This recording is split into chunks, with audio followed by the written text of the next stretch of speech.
आपने कहा अभी आपका ध्यान नहीं है पॉलिटिक्स पे, your sisters like sensitised for politics, उनको समझ में आता है? इवन समझ में तो आता है, but she is even further than me. She is not, she is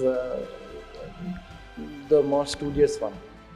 अच्छा, एक चीज़ रिहान, अगर मैं ये कह रहा हूँ कि इंडिया की पॉलिटिक्स में कोई एक चीज़ जो आप बदलाव देखना चाहते हैं, वो क्या हो सकता है?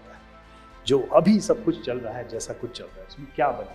देखिए, आपके मामा बहुत कोशिश कर रहे हैं एक नई धारा करने की, एक यात्रा चल के एक मैसेज देने की. सो आपकी नज़र में क्या लगता है? मतलब हम जब पढ़ते थे तो हम भी बहुत कुछ सोचते थे पॉलिटी के बारे में, सिस्टम के बारे में. So what is your view? आप कोई एक चीज़ जो बदलना कल को चाहो बदलते हुए देखिए. आई थिंक कि मतलब बहुत ही ज़्यादा नेगेटिव हो गया है. मतलब आपको भी शायद लगता हो, मैं तो आपकी तरफ से बोल नहीं सकता, पर आपको भी शायद लगता होगा कि मतलब बहुत ही ज़्यादा नेगेटिव हो गया. मतलब बहुत ही, जैसे ऑलमोस्ट मैं फुटबॉल बहुत देखता हूँ. जैसे दो फुटबॉल टीम के फ़ैन के अपोजिंग टीम की जैसे मतलब बहुत नेगेटिविटी रहती है, वैसे हो रखा है हर साइड में. तो वो शायद अगर कम हो गए तो हो गया तो सही. तो ये मतलब पॉलिटिक्स में एक्टिव लोगों के बीच हुआ है, या फिर वो लोग जो पॉलिटिशियंस को फॉलो करते हैं? मतलब पॉलिटिक्स में तो होते रहते हैं, वो तो नेचर ऑफ द जॉब है ना. बट आई थिंक वो जनरली फैल गया है, and I think that is something that थोड़ा, मतलब मुझे थोड़ा अनसेटलिंग लगता है. तो ये तो बड़ा ही क्लियर, आपने बहुत ही स्पष्ट कह दिया, क्लियर कि भाई नेगेटिविटी बड़ी है.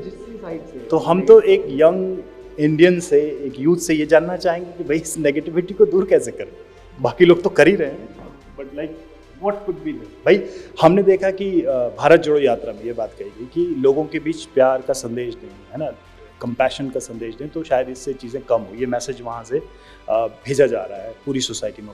सो व्हाट इज योर, क्या रास्ता हो सकता है? आई थिंक सिमिलर जैसे जो आइडियाज आपने बोले, कंपैशन, भाईचारा, बेसिकली मतलब जैसे मैं तो आपसे आज मिला हूँ, ठीक है, हम एक दूसरे के साथ बिल्कुल कॉर्डियल हैं. और मैंने देखा है कि जनरली अगर मैं किसी से मिलूँ, ठीक है, वो जिसके भी सपोर्टर हैं, ठीक है, अगर वो मुझे नहीं जानते, मैं उनको नहीं जानता, दोस्त बन सकते हैं, है ना, क्योंकि इंट्रिंसिकली तो हम सब एट वन लेवल सेम है ना.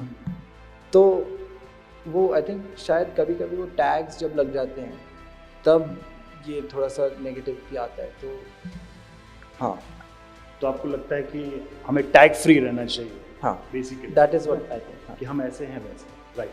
एक फिर से मैं आखिरी सवाल आपसे, कि ये जो आपने एक्सपीरियंस किया है भारत जोड़ो यात्रा का, क्या हम आपकी अगली एग्जीबिशन में क्या कुछ वैसी तस्वीरें देख पाएंगे, या आपने कुछ लिया था वहाँ पे? हाँ, वहाँ मैंने मेंशन नहीं किया, मैं सोच रहा था.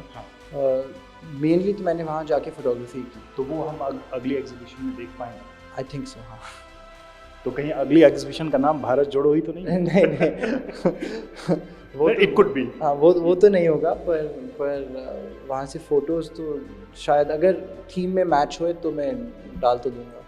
चलिए, बहुत बहुत शुक्रिया हमसे बात करेंगे. तो रिहान वाड्रा जो कि हमसे बातचीत कर रहे हैं, उन्होंने बहुत इत्मीनान से और बहुत विस्तार से अपनी एग्जीबिशन के बारे में बताया, जिसका नाम अनुमाना है, और भी परिवार से जुड़ी बातें भी उन्होंने की, और साथ ही अपना जो पॉलिटिक्स को लेकर नज़रिया है वो भी उन्होंने हमसे शेयर किया. एक अलग व्यू देखने की कोशिश की हमने उनके नज़रिए से, और फिलहाल हम यहाँ पर उनके एग्जीबिशन को आप तक पहुँचाने की कोशिश कर रहे थे, विथ उनके पॉइंट ऑफ व्यू के साथ, उनके नज़रिए के साथ, चाहे वो सोसाइटी को लेकर हो या फिर आज की राजनीति को लेकर हो. रवि मिश्रा, दिल्ली.